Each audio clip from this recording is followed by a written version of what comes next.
17 километрах от города Ижевска располагается архитектурно-этнографический музей-заповедник Лударвай. Это земля легенд удмуртского народа. Именно здесь можно не только познакомиться с традициями и обычаями коренного населения Придуралья, но и на время стать их составной частью. В чем особенность удмуртской кухни? Когда приглашали в гости и чем угощали? Как правильно готовить перепечи? Об этом нам рассказали сотрудники музея, хранительницы тайной земли легенд. Перепечи, как сказал классик, наше все. И сегодня мы готовим классику удмуртской кухни – перепечи. А готовить мы будем вместе с девушками из архитектурно-этнографического музея-заповедника Лударвай, с Ольгой и со Светланой. Итак, с чего начнем, девушки? Мы, наверное, начнем с муки, потому что самый главный ингредиент, который включается в состав в тесто, входит мука ржаная и пшеничная. Здесь у нас уже мука, вот половина муки пшеничная, половина муки ржаная. Ржаная цветом отличается от пшеничной. Да, это я сейчас все перемешаю аккуратненько. Затем это я пересыплю на сито. И когда просеиваешь муку, говорят, что мука, она обогащается кислородом, и поэтому тесто получается всегда более мягким и более таким нежным. Да. Светлана, мы все-таки привыкли замешивать муку обычно в какой-то большой миске, а здесь вот используется интересный такой предмет, я вижу такой первый раз, куда вы просеивали муку. Почему такая форма? Для чего вот этот вот предмет? Формы мои, в принципе, они все одинаковые, такие полуовальные. Но глубина, ширина, она бывает разная. У каждой хозяйки таких сельниц много, потому что муку хранили где?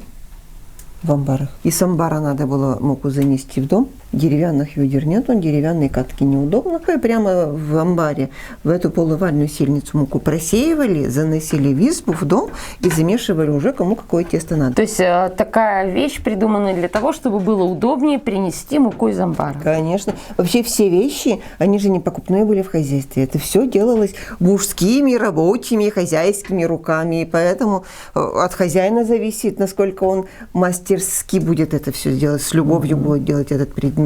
У кого-то тюпель-тяпель, то есть сикость-някость, так себе лишь бы отделаться. У кого-то прямо вот так вот добротно, прямо с душой и умея. Следующий процесс. Тарелка, вода, кружка. Никаких яиц? Никаких яиц, потому что яйца, они все-таки тесту дают, тесто становится погрубее, пожестче становится от яиц, поэтому без всяких яиц мы добавили стаканчик воды, чайная ложка соли. Это все чуть-чуть помешали, а потом начинаем уже добавлять и муку. Сразу резко много тоже муки добавлять нельзя, постепенно, помаленьку, потому что, опять-таки, тесто, когда много сразу разом добавляешь муки, тесто получается очень твердым, очень жестким. Итак, месим тесто, да? Тесто замесили, а теперь надо еще его и как следует помесить. Помесить. С любовью. Вы ведь на Новый год пельмени стряпаете? Конечно. Это почти что то же самое, только без яиц, которые мы используем, когда тесто на пельмени замешиваем. Насколько крутое должно быть тесто?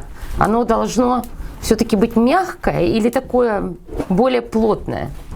Помягче. Ну, как вы думаете, у меня получается? Я все на ощупь. Еще чуть-чуть можно.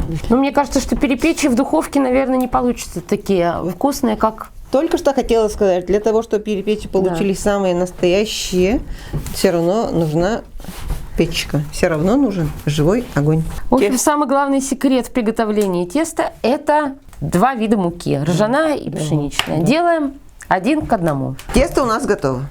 Теперь мы должны раскатывать жгутики. Вот такие жгутики. Они не должны быть слишком толстыми. И сейчас определяем, из этого жгутика мы должны шарики, колобки сделать. Примерно, я ставлю 2 пальчика, это сколько, 2 сантиметра? Ну, наверное, где-то так. Примерно 2 сантиметра. Из них раскатываем вот такие колобки. Должны быть они одинаковыми. Чтобы все перепечки получились ровненькие и красивые. А хотя бабушка всегда говорила, что когда они испекутся, все будут одинаковые. И потом уже идет процесс раскатывания куарнянь, лепешек. Куарнянь в переводе тонкий, как лист, мне сказали. Тонкий Да, хлеб. Да. И теперь наша следующая задача – это поднять бортики. Да. Защипать их красиво. Защипать. Есть варианты разные. Кто-то защипывает вот так вот звездочками. Конечно, это красиво. Но я хочу сказать, перед огнем вот эти вот зубчики, они горят. Горят. То есть делаем классическую такую защипку. Если в духовке, то корзиночкой. Светлана, кстати, по поводу самых правильных перепеч. Сказали, что именно в Лударвае только самые аутентичные перепечи можно попробовать. Самое-самое. Конечно, мы же никогда не отступаем от традиций. Цель музея – сохранять и подавать именно то, что было. Рассказывать, показывать и обучать, и возрождать, может быть, в какой-то степени. С этой целью мы выезжаем по деревням, ездим и именно общаемся уже с бабушками, которые иногда нехотя, но делятся своими секретами, своими рецептами. Всегда ведь, даже вот в этой приготовлении сочней для перепечей, всегда привлекались дети. Женщина никогда одна не стряпала. Сейчас вот в деревнях начинается сезон, конечно, разнообразных начинок перепечи. Начинка же бывает разная. Как говорила Тося Кислицына из фильма «Девчата», а сколько вы знаете рецептов из картофеля? Вот давайте мы точно так же скажем, а сколько вы знаете видов начинки для перепеч? Я знаю, например, традиционно с мясом, с грибами, с капустой. С чем С какой капустой? А бывает два вида капусты. Есть брюссельская? Есть капуста свежая, есть капуста квашеная, соленая. Вот как? И вообще чаще и больше использовали капусту квашеную. Потому что свежая капуста, она сластит. Я знаю, что делают по весне перепечи с пестиками. Есть такое. Сейчас начинается сезон кровяных. Кровяные перепечи. Да. Это используется прямо непосредственно кровь забитого животного? Да. А еще как? Из дикороса, борщевик, снедь можно использовать. Борщевик сибирский, который... Пельмени лепили из творога. И то, что осталось, то, что семья не съела, из него уже делали потом перепечи творожные, но туда добавляли яйцо и лук. И, естественно, подсаливали.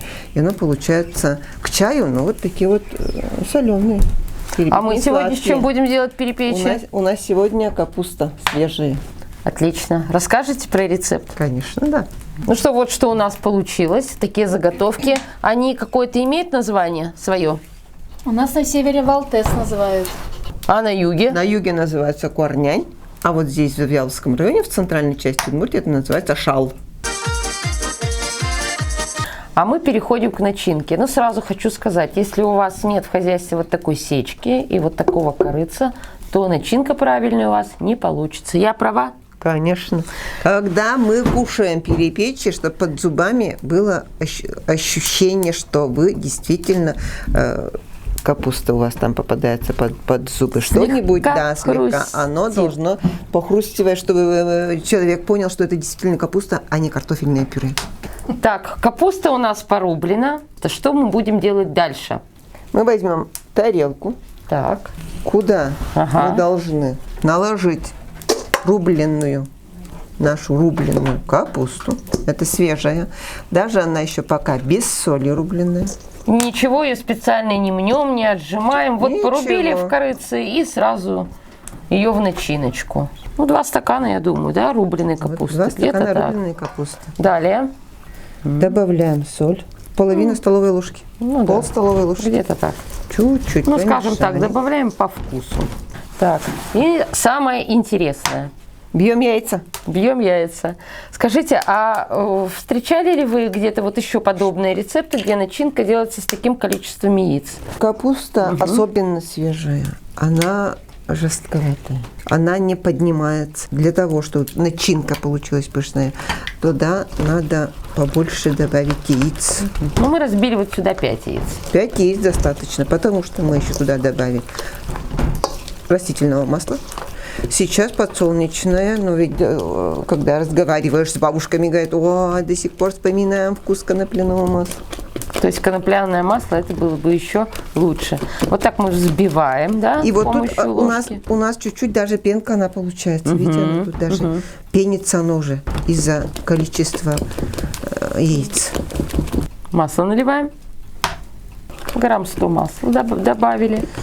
Опять все это мешаем. И чуть-чуть, опять-таки грамм 100, наверное, да? Молочка. Молока То есть добавляем. начинка у нас получается вообще такая жидкая начинка. И секрет именно перепечей, которые готовятся, пекутся перед огнем, это и есть в жидкости начинки. Видите, она какая жидкая. Да, Начинка готова. Идем к печке. да. Ну вот наша печечка уже разгорелась, так весело, там дровишки уже, я смотрю, потрескивают, значит, можно уже выпекать, так? Да, сковородка у нас уже горячая, потому что она перед огнем стояла. Итак, сковородка горячая. Чтобы сочи не прилипли, мы смажем маслом. Так, смазываем маслом. Так, и складываем. выкладываем шал. Да, поплотнее, чтобы побольше влезло. Вот так вот. Да. Чтобы одной Действительно. сковородкой семью накормить. Вот так вот у нас У нас выглядит. сегодня сочные гостевые получились, маленькие. Теперь будем наливать начинку, я правильно понимаю, да? Именно Ага, вот так вот.